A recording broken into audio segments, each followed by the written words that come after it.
Les enfants de moins de 12 ans devaient rester derrière. C'est ce que disait un ordre écrit en 1731. Cet ordre a frappé 20 000 familles dans les montagnes de Salzbourg. Elles ont quitté leur maison, leur ferme et parfois leurs propres enfants. Elles sont parties dans le froid de l'hiver et sont arrivées dans des villes lointaines comme des étrangères. Et c'est ainsi qu'on les a nommées d'après leurs catastrophes. Des désastres, encore et encore, se sont figés dans des noms de familles allemands et des millions d'Américains les portent aujourd'hui sans en connaître l'origine. Cela s'est produit après des épidémies, après des guerres, après des famines. Voici 15 noms de familles allemands qui prouvent que vos ancêtres ont survécu à quelque chose de terrible. Certains de ces noms sont tellement communs aujourd'hui qu'on ne les remarque même plus dans une salle de classe ou sur une carte de visite. Alors qu'ils portent, sans le dire, le souvenir précis d'un désastre survécu. Le numéro 1 est le plus banal de tous. Vous le portez peut-être vous-même sans le savoir.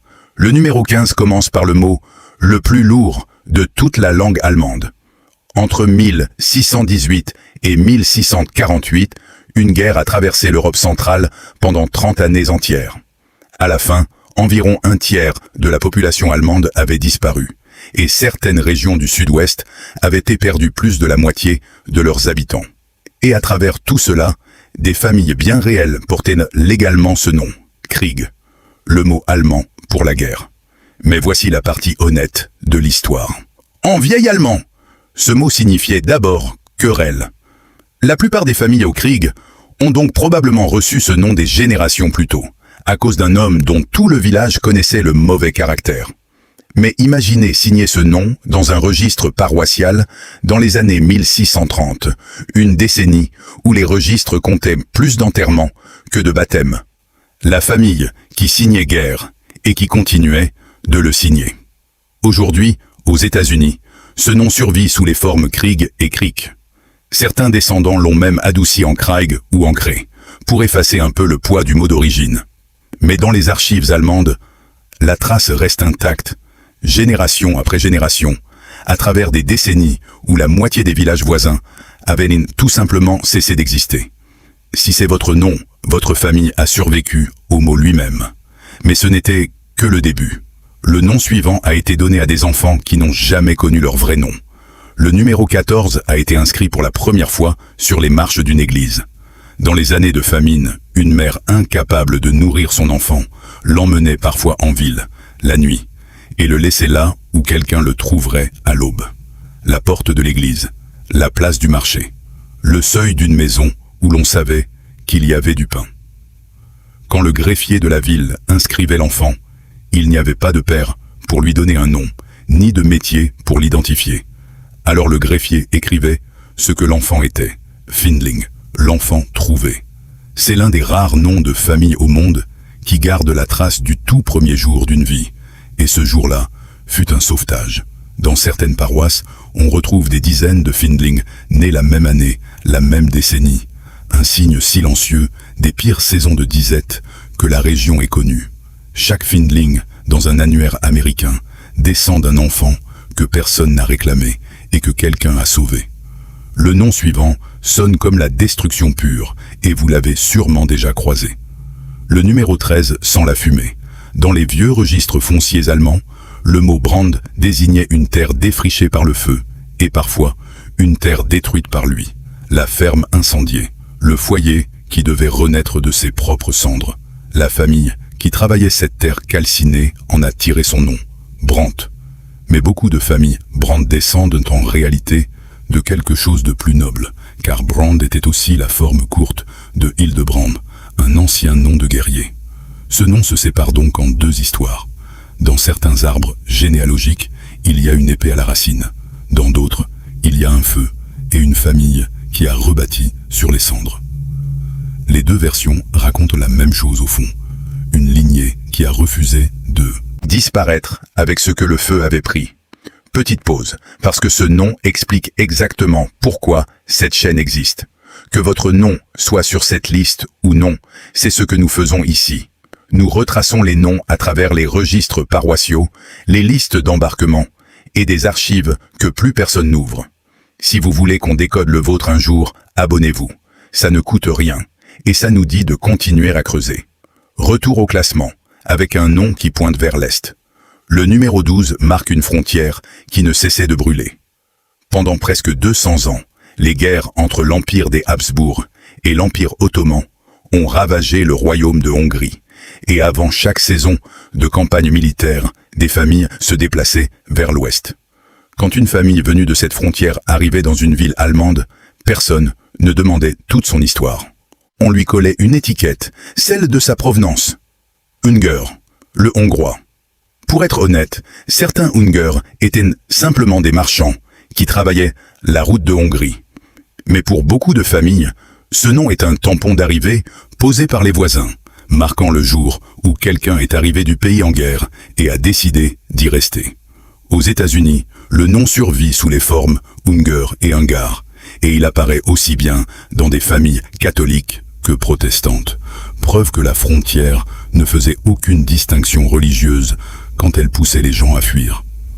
Vient ensuite le seul nom de cette liste qui marque quelqu'un ayant marché volontairement vers le désastre. Le numéro 11 est un nom pour ceux qui prennent la mauvaise direction exprès. Après 1648, certaines régions du sud-ouest de l'Allemagne étaient si vides que les seigneurs locaux ont lancé des invitations ouvertes. Venez, reprenez la ferme d'un mort, ne payez aucun impôt pendant des années. Et depuis les montagnes sont descendues des familles qui ont dit oui. Elles se sont installées dans le Palatinat ravagé et dans le Württemberg, ont repris des fermes silencieuses et ont relancé des villages qui avaient presque disparu. Les habitants ont nommé ces nouveaux venus de façon évidente. Schweitzer, le Suisse. Aux États-Unis, vous croiserez ce nom sous les formes Schweitzer et Switzer, et il se cache dans de nombreux arbres généalogiques, amish et ménonites. Certaines de ces familles suisses ont même reçu des exemptions fiscales pendant 20 ans, un privilège rare qui montre à quel point les seigneurs locaux étaient désespérés de repeupler leurs terres. Si c'est le vôtre, votre famille a regardé un pays dévasté et y a vu un commencement. Et l'entrée suivante est l'histoire même par laquelle cette vidéo a commencé. Le numéro 10 est le nom de l'ouverture. En 1731, l'ordre est tombé dans les montagnes de Salzbourg. Renoncez à votre foi ou partez. Les plus pauvres avaient 8 jours. Les enfants de moins de 12 ans devaient rester derrière. Et pendant cet hiver-là et l'année suivante, plus de 20 000 personnes ont marché vers le nord en colonne d'environ 800 à la fois. La Prusse en a accueilli la majorité, un royaume qui venait lui-même de perdre un tiers de sa population à cause d'une épidémie et qui avait des milliers de fermes vides à offrir. En 1734, un groupe de 300 personnes a même traversé l'Atlantique pour fonder une ville dans le sud des États-Unis qu'ils ont appelée Ebenezer en Géorgie. Leurs descendants s'y rassemblent encore aujourd'hui, et dans chaque ville traversée, les exilés recevaient le même nom, Salzburger, celui de Salzbourg. La catastrophe est devenue le nom de famille, exactement comme promis. Et gardez le numéro 1 en tête, parce que quand ces colonnes sont arrivées dans les villages vidés de Prusse, beaucoup de ces familles sont devenues le numéro 1. Certains marchaient avec pour seul bagage une Bible et les vêtements qu'ils portaient, refusant d'abandonner leur foi, même si cela signifiait tout perdre. Vous comprendrez à la fin. Le numéro 9 porte le poids de 1000 ans de non-appartenance dans une seule syllabe. Au cœur de l'Allemagne orientale vivait un peuple slave, les Sorabes, cultivant leur propre village, parlant leur propre langue et se faisant constamment rappeler qu'ils étaient des invités dans leur propre pays. Le nom que leurs voisins allemands leur donnaient les suivait partout. Wend, le Nun, Sorab. Et en 1854, environ 500 d'entre eux ont pris la décision la plus radicale de leur histoire. Ils sont partis ensemble sur un navire nommé le Ben Nevis, direction le Texas. Le choléra a éclaté à bord et des dizaines de personnes sont mortes en mer. Les survivants ont fondé une ville appelée Serbine, au Texas, où l'héritage Sorabe est encore célébré aujourd'hui. Si votre nom est Went ou Wenday, votre famille a survécu à 1000 ans d'étrangeté chez elle. Aujourd'hui encore, des descendants de ce voyage se réunissent chaque année à Serbin pour préserver une langue que même l'Allemagne moderne a presque oubliée. Et certains d'entre eux ont aussi survécu à la traversée. Le numéro 8 marque une frontière franchie sous la contrainte. La bordure orientale de l'Allemagne a été, pendant des siècles, une porte tournante. Guerre, partition, famine, et un travail toujours situé ailleurs que chez soi. Quand un homme arrivait de l'Est, le village résumait toute son histoire en un seul mot. Paul, le Polonais. Dans le nord de l'Allemagne, ce nom peut aussi venir d'un vieux mot inoffensif signifiant « étant ». Donc, toutes les familles Paul n'ont pas fui quelque chose. Mais dans les régions orientales, ce nom marque le plus souvent une famille qui a tout quitté, franchi une ligne sur la carte et recommencé à zéro parmi des gens qui écorchaient son nom à chaque fois qu'ils essayaient de le prononcer. Aux États-Unis, le nom apparaît sous les formes Paul, Paul et Paul, souvent méconnaissable à côté de son origine. Et le nom suivant garde la trace de l'une des plus grandes fuites religieuses de l'histoire européenne. Le numéro 7 est né en une seule après-midi. En 1620, une bataille sur une colline près de Prague a écrasé la cause protestante en Bohême. Et l'ordre qui a suivi, vous l'avez déjà entendu dans cette vidéo. Convertissez-vous ou partez. Au fil des décennies suivantes, des dizaines de milliers de familles bohémiennes ont traversé les montagnes vers la Saxe et au-delà. Les villages frontaliers ont doublé de taille et chaque famille arrivante recevait la même étiquette, Böhm, le bohémien. Aux États-Unis, ce nom est devenu Böhm et Bem, et dans certaines familles, il s'est adouci jusqu'à devenir Bim. Ça vous dit quelque chose? Si ce nom figure sur votre boîte aux lettres, votre famille a probablement choisi l'exil plutôt qu'une signature forcée, un siècle avant que les Salzbourgeois ne fassent le même choix, marchant vers l'inconnu, plutôt que de plier devant une signature qu'ils n'auraient jamais cru sincère.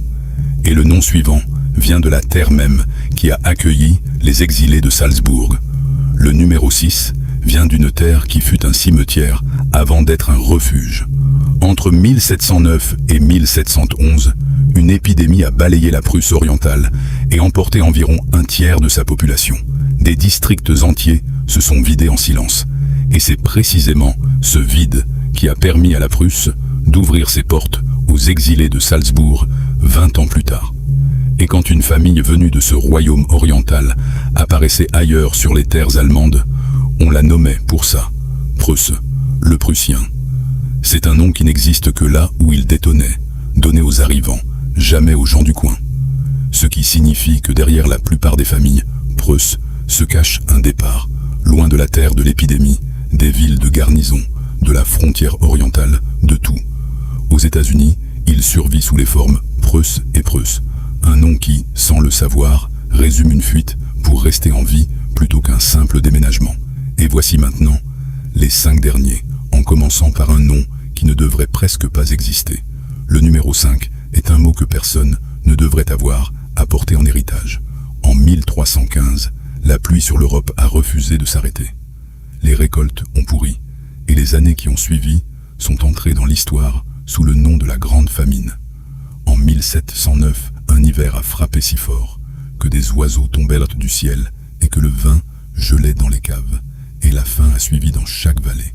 Quelque part au fil de ces siècles, des familles ont fini par porter le nom le plus brutal que la langue allemande ait à offrir.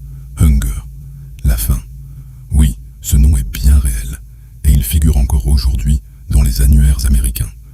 Les spécialistes vous diront qu'il a souvent commencé comme surnom pour l'homme décharné, ou pour l'avare qui mangeait comme si la famine allait toujours revenir.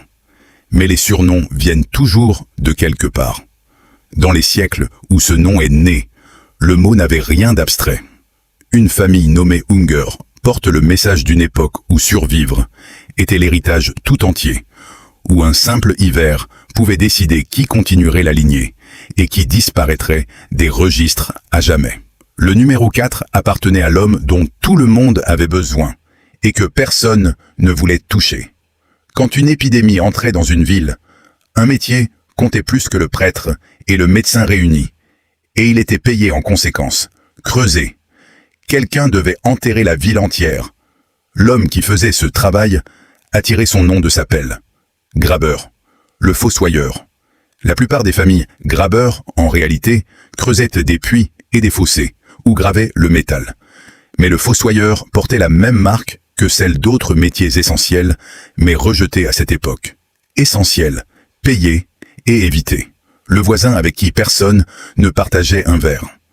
Aux États-Unis, le nom survit sous la forme grabeur, fréquent dans les communautés amish et ménonites d'origine suisse.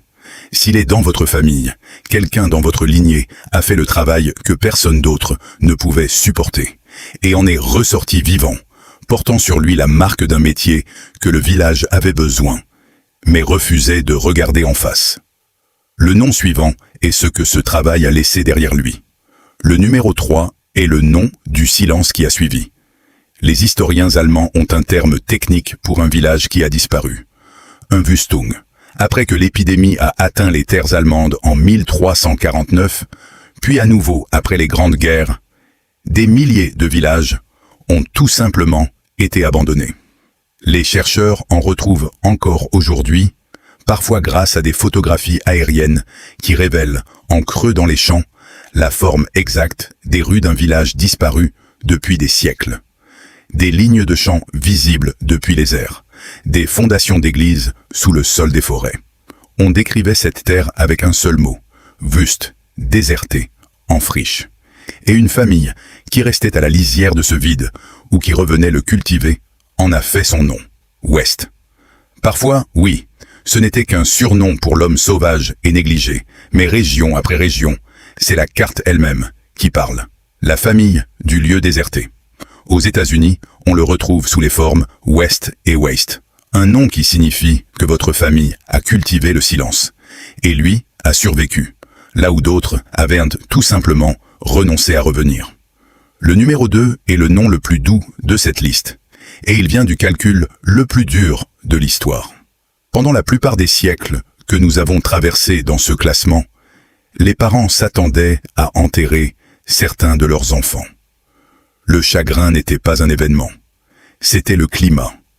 Et dans ce climat, les familles allemandes donnaient parfois à une personne un nom qui n'était ni un métier, ni un lieu, ni un père. C'était ce que cette personne représentait pour les gens autour d'elle. Confiance, consolation, réconfort. Les archives ne peuvent pas raconter chaque histoire précise. Un enfant né après une perte. Un voisin resté aux côtés d'une famille en deuil. On ne peut généralement pas savoir lequel des deux. Mais le nom lui-même prouve le besoin, parce que personne ne se fait appeler réconfort dans une époque confortable. Si vous portez le nom Trost, quelqu'un dans votre famille a été, un jour, la raison pour laquelle quelqu'un d'autre a continué d'avancer.